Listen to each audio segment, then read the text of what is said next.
For centuries, Canada has had a history of accepting refugees and immigrants, where around 240,000 people have been admitted each year. When they arrive, immigrants tend to be healthier than the native-born Canadian due to the strict policies and screening procedures. But studies have shown that immigrants are facing deteriorating health shortly after their arrival to Canada. This reflects on some of the systematic barriers to our healthcare system. Even when one is granted access to health insurance, they must wait between 3 months to 2 years to apply for interim federal health program, which provides limited emergency coverage. That's right, up to 2 years after being granted health insurance. Meet Kin, a 38-year-old male who came from Myanmar in 2011. Kin arrived to Canada as a refugee fleeing persecution and violence. Refugees like Kin are more vulnerable to infectious and parasitic diseases than other immigrants because of unusual stresses they experienced. A lower socioeconomic status increases the likelihood of exposure to risk factors that can lead to higher cases of diseases such as cancer. Kin discovered one day after his shift at the oil refinery in Newfoundland that he had experienced shortness of breath. While his employer ignored his request to time off, his close friend, worried, took him to see a doctor. The first visit Kin has had in his 7 years in Canada. After a series of tests, it was discovered that Kin had stage 4 lung cancer. As the sole breadwinner of his family, this was devastating news.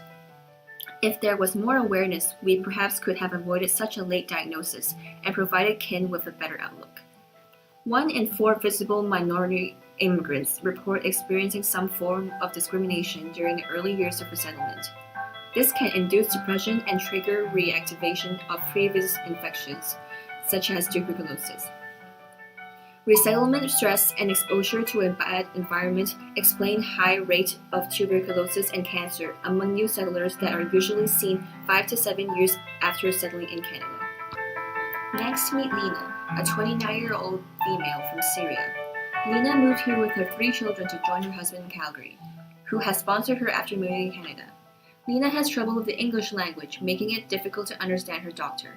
Lena has also felt isolated and has had symptoms of PTSD.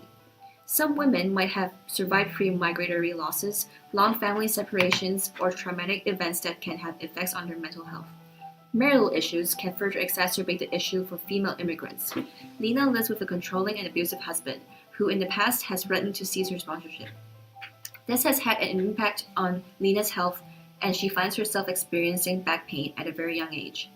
There is a lack of support that can specifically help female migrants. Lena works full-time at the local Safeway while taking care of her children and her household. Her back pain worsens and now has abnormal swelling in her feet. Finally, meet Eriko, an 11-year-old boy from Congo who moved to Canada with his parents and younger sister in 2017.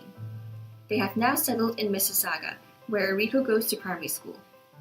Immigrant children are 3 times more likely than their non-immigrant counterparts to live in poverty, which can have effects on their mental health status.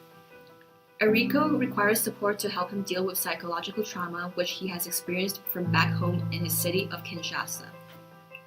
However, there is a severe lack of resources at Eriko's school that could help him deal with his flashbacks and nightmares. To receive the specialized psychological care and treatment that Eriko requires would involve costs that would go beyond what his family can afford. Eriko's parents have found a family doctor referred to them by their friends. However, as his father is working 2 jobs and his mother is working and taking English classes at night, they unfortunately missed Eriko's last checkup. Many immigrant children come from lower-income families who mostly spend their time surviving and staying afloat, leading to missed doctor visits and vaccines. But surely, there is some hope. What can be done? There is a need for increases in funding to allow for future efforts. For example, having accurate information on the Canadian healthcare system for newcomers in multiple translations, as well as having interpreters. Increasing support for community-based services for newcomers, including those related to mental health. Training clinical staff to be more culturally sensitive by identifying cultural practices and body language differences, especially with female migrants, and being more open and understanding for newcomer patients. Making sure that all newcomers get immediate and adequate health insurance coverage. Monitoring and establishing accountability by informing doctors that refusing refugee patients is unacceptable.